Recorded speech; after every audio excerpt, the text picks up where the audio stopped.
How's it going, everybody? Texas Man here. I hope that you guys are all having a great day. If you guys could please give this video a thumbs up if you guys do really enjoy it. Subscribe, of course, if you guys have not already. Also, do me the biggest favor of all, make sure you guys hit that bell notification button so you guys don't miss out on future videos or streams here on the channel.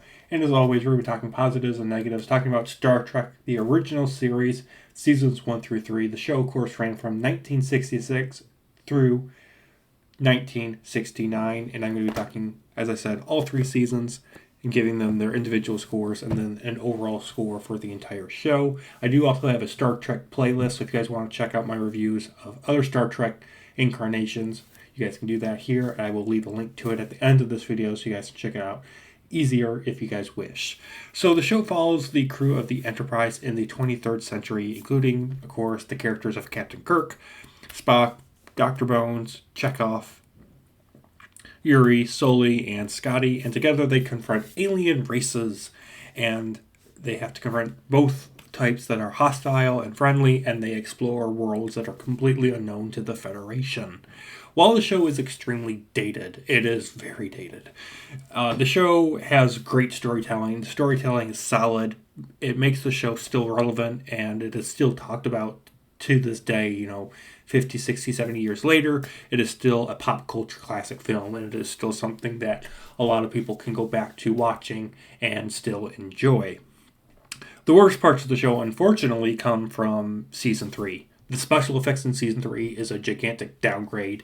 You can tell that immediately just by the very first episode of season 3. If you're watching it on a regular basis or you're binge watching it, if you watch season 1 and 2, then you have an established feel for the show, and then when you start season 3, immediately you can tell that the costumes are different, the CGI special effects are different, the sets are garbage compared to the first 2 seasons, and the dialogue is also a lot of times out of place. It's also very clunky. It doesn't feel very fluid. It doesn't feel like the people behind the camera are the same people that were behind the camera for the first 2 seasons. There's also, unfortunately, no central villain for this entire show.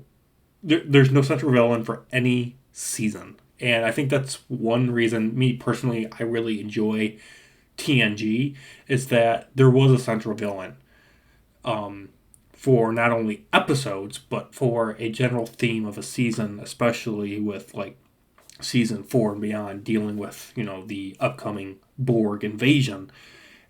This show will have villains, like the villain of the week kind of thing, but there was no central villain for the Enterprise crew to ever have to build up to fight. And while that can be a good thing, it also can be a bad thing. So it also makes it where it's like, okay, we have a time travel adventure this week, and the next week we're stranded on a planet, and then next week we're dealing with a multiverse problem. So just keep that in mind, that there's never we're spending an entire season dealing with the Romulans, and the next season it's all about the Klingons.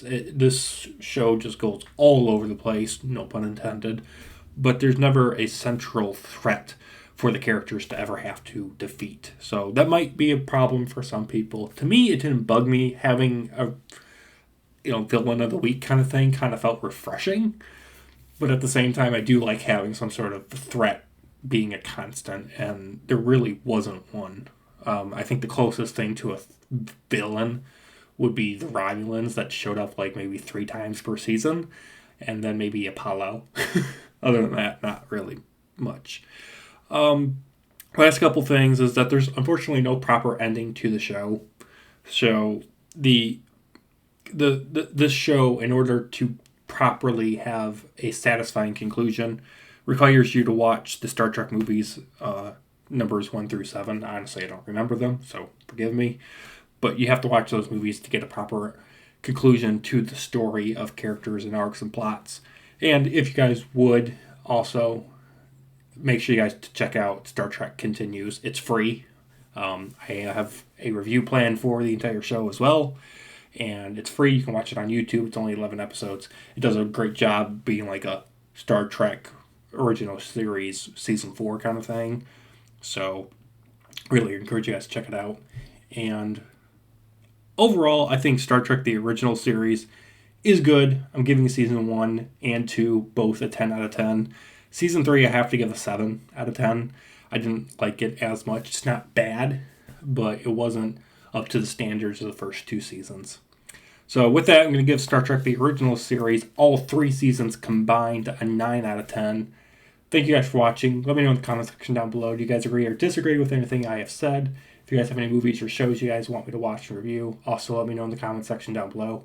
Have a great day, and I'll see you guys in the next one. Bye, guys.